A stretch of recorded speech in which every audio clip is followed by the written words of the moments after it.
Mexico, not into our country. You're going to do all sorts of things. You know, we had a lot of medical problems. People were coming in deathly sick with a disease, highly contagious disease. I said, I don't want people catching these diseases that we never even heard about. They have diseases nobody's ever even heard about. I'm sorry.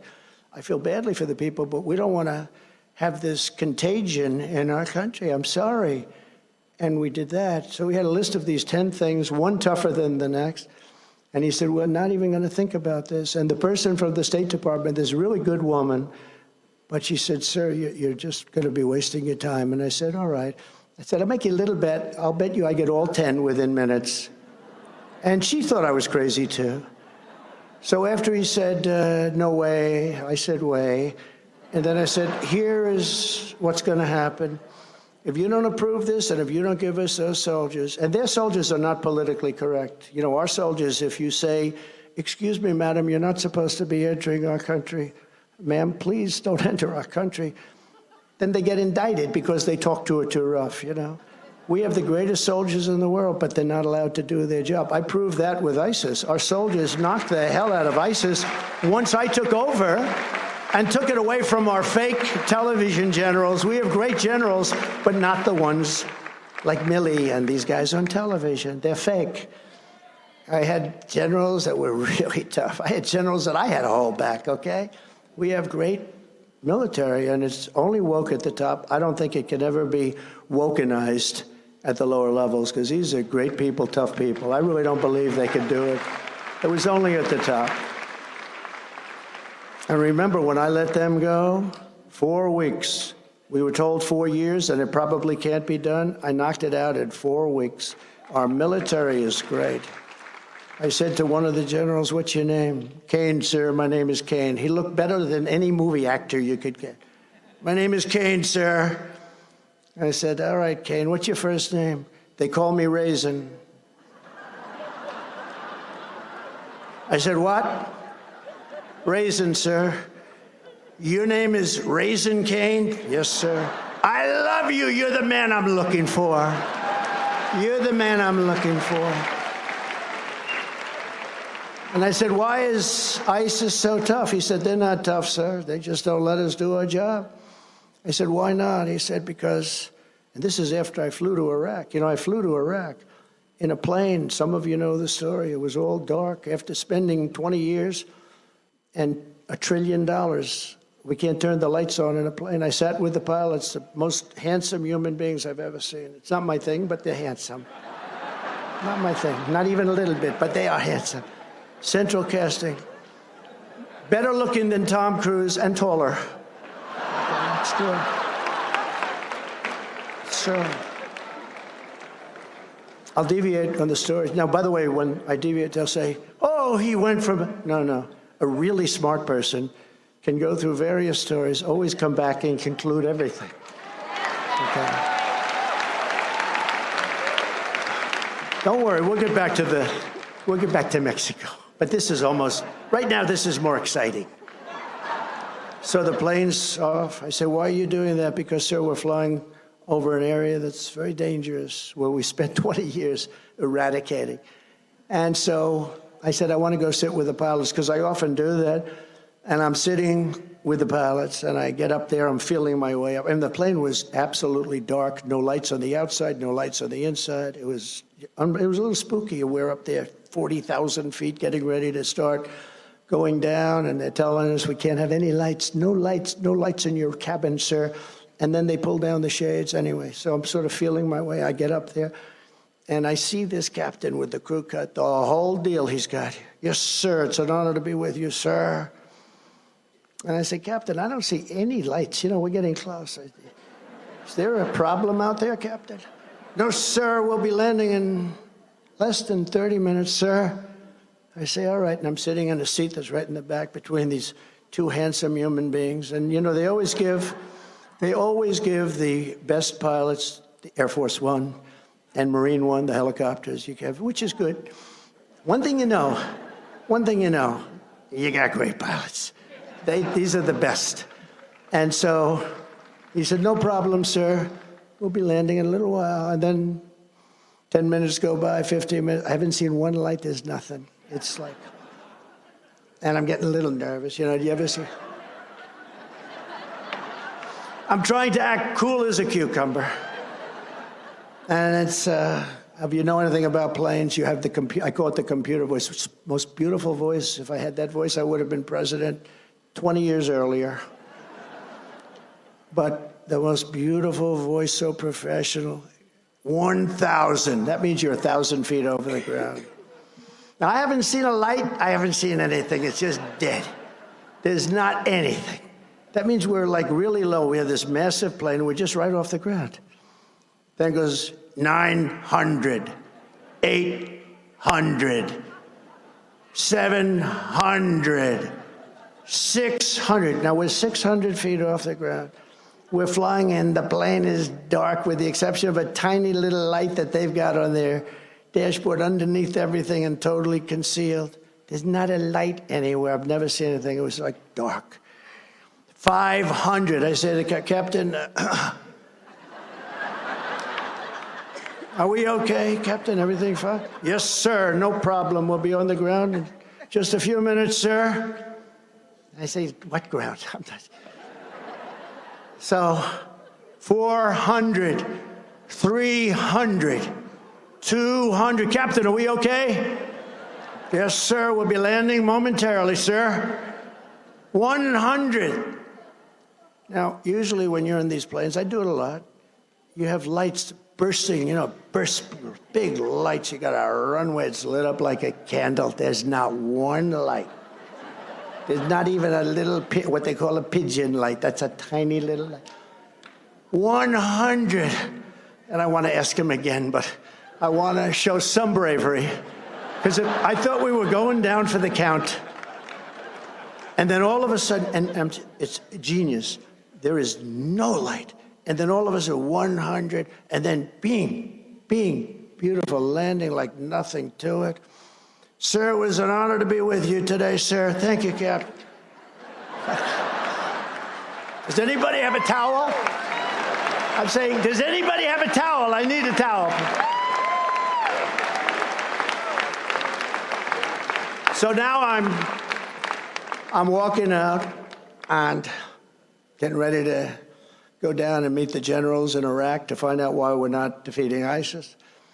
And I see my staff, and I say, that was quite an experience I just had. Yes, sir, a great landing. And he said, yeah, well, it was and I said, let me ask you a question. Is the President of the United States allowed to give himself the Congressional Medal of Honor for bravery? Because I did a very brave thing. I was so brave.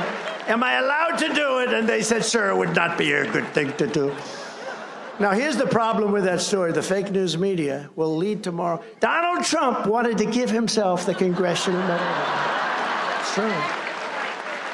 It's true. When I imitate Biden, who can't find the stairs ever. You know, you have so many stairs in there. You got one there, you got ramps, you got everything. Here, you only have 2 or 3 stairs. Sometimes you have 6, 7 stairs. The craziest thing, what a waste of money. My father would say, what the hell are they doing? All you need is 1 stair. But for Biden, you need many. But when I imitate him with the stairs, because he never can find his way. If you ever see Secret Service runs up and grabs him and, helps him off the stage. This is what we have negotiating nuclear weapons. So he finishes his speech, and do you ever notice? He finishes it. The speeches last about, would you say, average 2-3 minutes, right? Very quick. They're very quick and not good, not good. But the press gives him good marks. I remember when he made such a bad State of the Union speech. Everything was stumbling, mumbling. He didn't know what the hell he was doing. And I said, I'm going to watch CNN, MSDNC to find out what they say, because that was one of the worst speeches.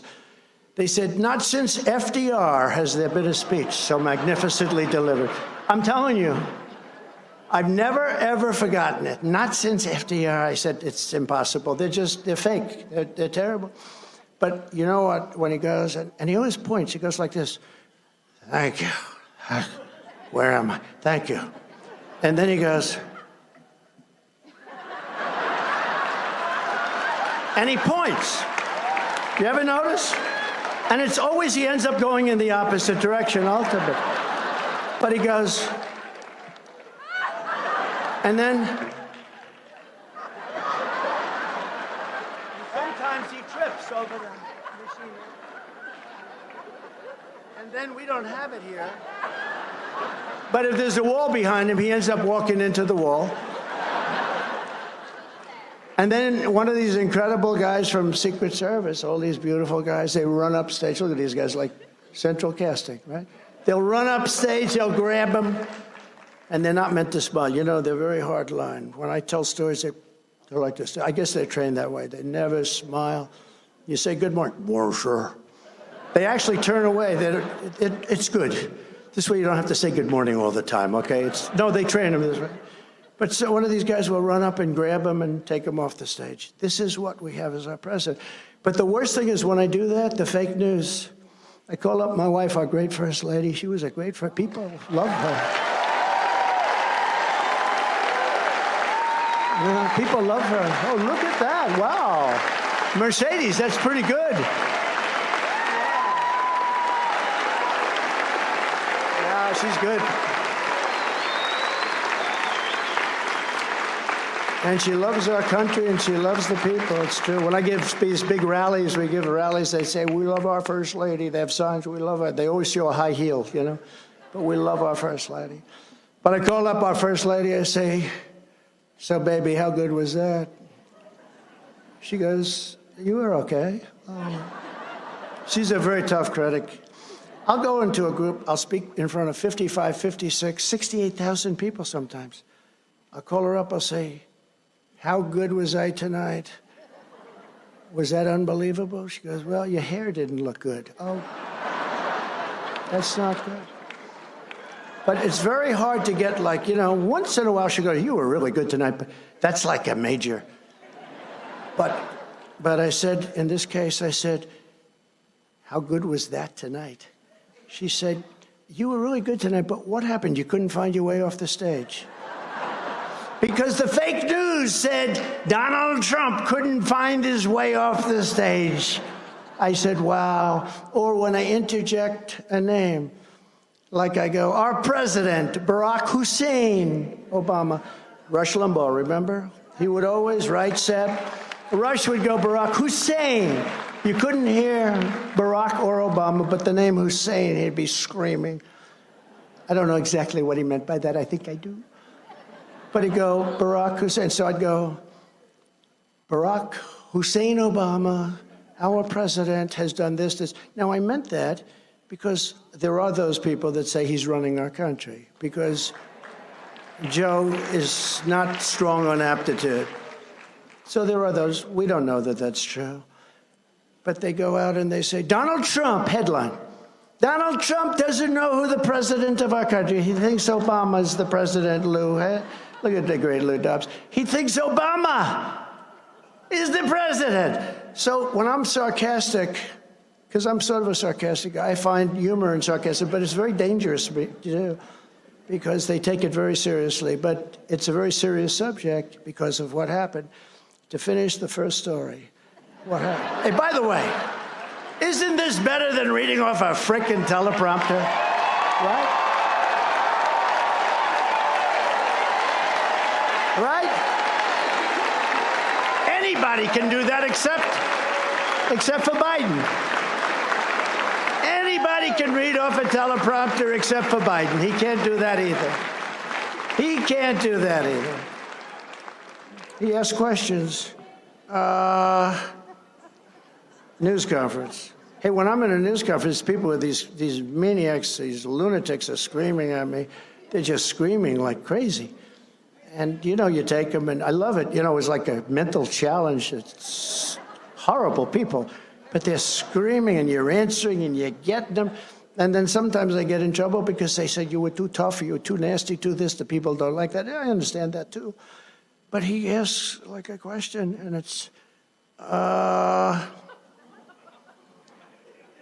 Bob from NBC. Okay. Mr. President, sir, we just wanted to know, are you feeling well, and was everything good? And did you have ice cream today? Then he picks up the paper and he reads the answer. Yes, it was vanilla. No, but think, they ask him questions and they give him an answer. That never happened to me, right? I walk out there and it's like a free-for-all. But it's a sad thing. Okay, so now I go off and watch. You know this is all genius, okay? You do know. I hope you know that. I always say my uncle was the longest-serving professor in the history of MIT, Dr. John Trump. We have a lot of great aptitude. They'll say, he rambled. Nobody can ramble like this. Nobody. If they did, they wouldn't even try. You know what? They go step by step, and they would never get off that sucker. They go step by step. But what happens, and it's very interesting, we get on the plane, we get off now. I've just learned that I should not give myself the Congressional Medal of Honor. My people are saying, can you believe he asked that question? But we get off the plane, and I'm walking down. I'm going down this big ramp. I took the high stair, you know. I don't like the children. We call it the children's. I never had a problem with it, but I'm walking down, and I'm looking down, and I see these central casting people. A general, another general, a colonel, a staff sergeant could be in any movie. These guys are just like perfect. They're like perfect individuals. If I were casting a movie on the military, I would pick these guys. There's nobody you could hire in Hollywood that looks like this. So I walked down, and this is where I met General Raisin Cain. And what's your name? General, what's your name? And he gave me his name. What's your name, Sergeant? Yes, sir, and I love you, sir. I think you're great, sir. I'll kill for you, sir. Then he puts on a Make America Great Again hat. You're not allowed to do that, but they did it. I remember I went into the hangar, and there were hundreds of troops. And they're not supposed to do this, but they all put on the Make America Great Again hat. Right? Not supposed to do it. I said, you're not supposed to do that. You know that. They said, it's okay, sir. We don't care. We don't care. And I met these people, and I said, so what do you think, General? Sir, would you like to rest up? See, this is before Biden. See, if I had Biden, I'd say, I'm not Biden. But we didn't know how bad he would be because we hadn't been tested yet. Sir, I said, he said, would you like to rest up for a little while? Then we'll have a meeting. We're all set. And this place is like all bunkers. There's no windows, no nothing. It's all bunkers, real stark, but beautiful in a certain way. Billions and billions of dollars that cost many years ago. And I said, no, I'm okay, General. Let's get the business. He was probably surprised. So we started. I say, so General Mattis and all these guys are telling me back in Washington that it'll take 4 or 5 years to defeat ISIS. Why? Sir, it's not true, sir. It's not true. I said, what's not true? We can do it very quickly. How quickly? 4 weeks, sir. Wait a minute. I was told 4 years, and you might not be able to. Sir, we can have it done in 4 weeks. Why? How? What were they doing? Sir, it's our job as a soldier. When they come in from Washington, they're a higher rank. We respect them. We have to respect them. That's our job. I understood exactly what he was saying. He said, sir, when they come in, they tell us what to do, and we do it.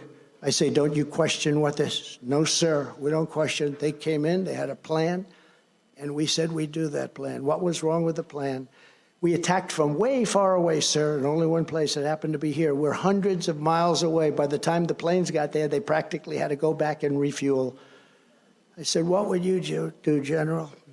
You don't mind if I tell you, sir, do you? He said, I don't mind. I'm waiting to hear. He said, sir, we have auxiliary ports, and we have runways all over the place. They're portables. We call them portables. We put them up faster. We take them down even faster. And they're damn good, sir. What I'd do is I'd hit him from 9 different locations. I'd hit him from the left. Now he's getting excited. I'd hit him from the right. I'd hit him from up top. I'd go right the hell under the damn ground. I almost used the bad word. I would have been in trouble. I would have been in trouble with the religious right, but they love me, so I don't care. I would have been a bitch. Please don't do that, sir. I would have been in, I just so proud of myself I was able to stop. But I'd hit him from the left, I'd hit him from the right, I'd hit him from east and west and north and south there. They would, sir, they would be over very quickly. I said, well, why didn't they do it before? Because, sir, some of the ports and some of these runways are located in countries where they didn't want to be politically incorrect and use a runway and attack the enemy. And their savages, sir, attack them from certain points. I said, so you'd attack them and you'd hit them hard, right? Yes, sir, I'd hit them so hard. And I said, and it would take you 4 weeks, maybe more, maybe less, sir.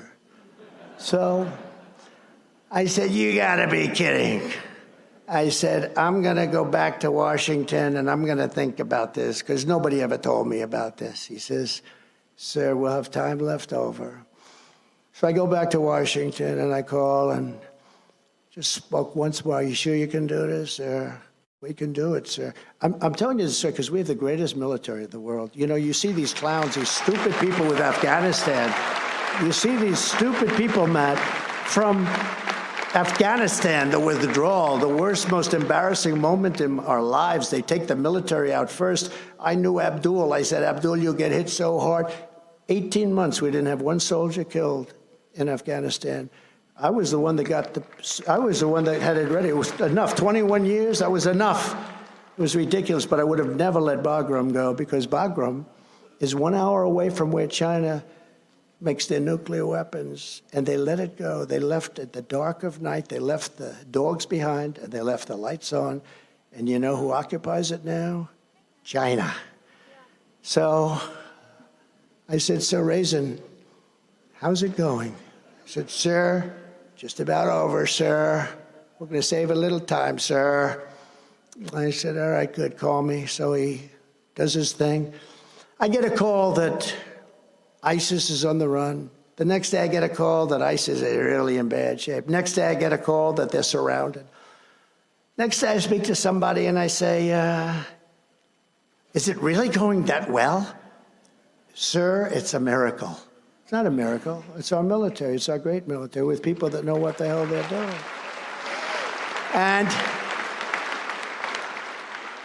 And they say, sir, we have them now totally surrounded. Most of them are gone, but there's a large group. Just give us the word. Give us the word for what?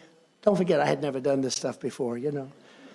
I grew up in New York doing real estate. Those really good ones, as you found out. You know, you find out. Even though they want to take as much money as they can away from me. I think we're going to fine him $450 million. Let's give him a fine. You know, you usually get a $500 fine. I get a $500 million fine. These people are sick.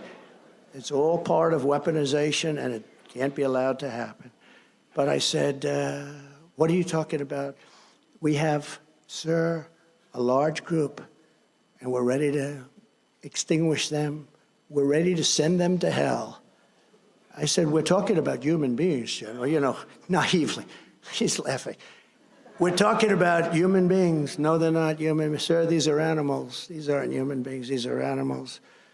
I said, well, maybe if you fly over them with those incredible, thunderous planes, the greatest planes in the world, maybe you'll shake them up a little bit and they'll surrender, sir. They don't know what a white flag is. I remember that statement. They don't know about surrendering, sir. They're horrible, horrible people, but they are brave. They're not going to be surrendering. Well, let's try it. 2 days. Fly over them back and forth, low as hell. Well, we got a couple of bullet holes in our planes, but we'll do it if you want. Just give it a shot. Get a call back 2 days later. Sir, they're not going to surrender. We've been doing it now for 2 days, back and forth, back and forth. Just give me the order, sir. I said, you got the order. Thank you, sir. A day later, I get a call. We have defeated 100% of ISIS. Isn't that a great story? Isn't that a great story? Right, Mike? 100% of ISIS.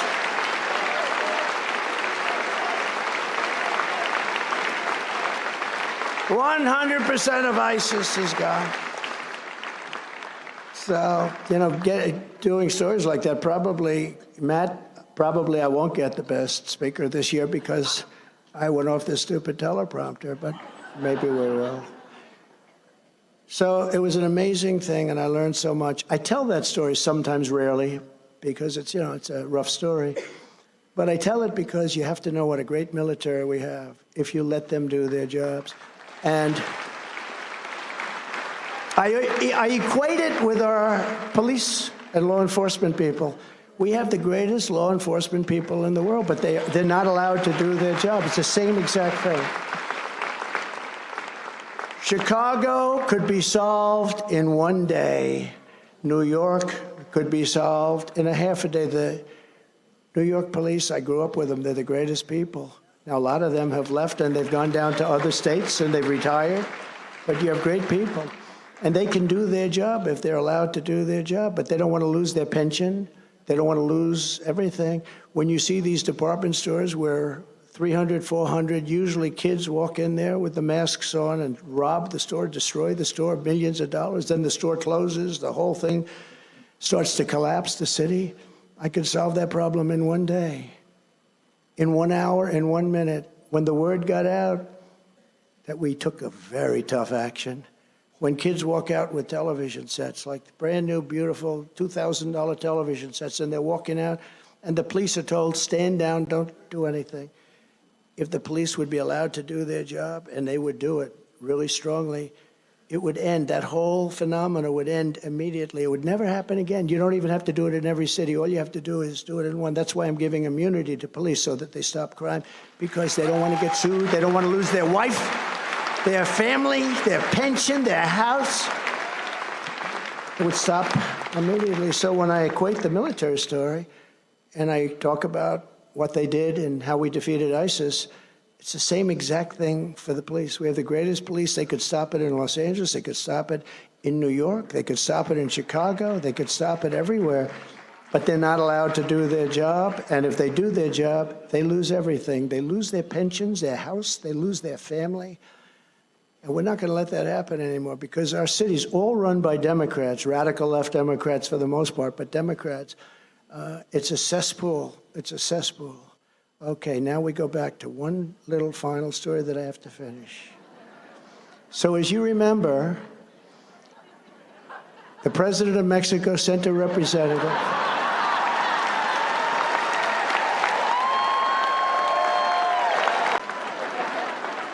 I'm going to leave you with this one final message.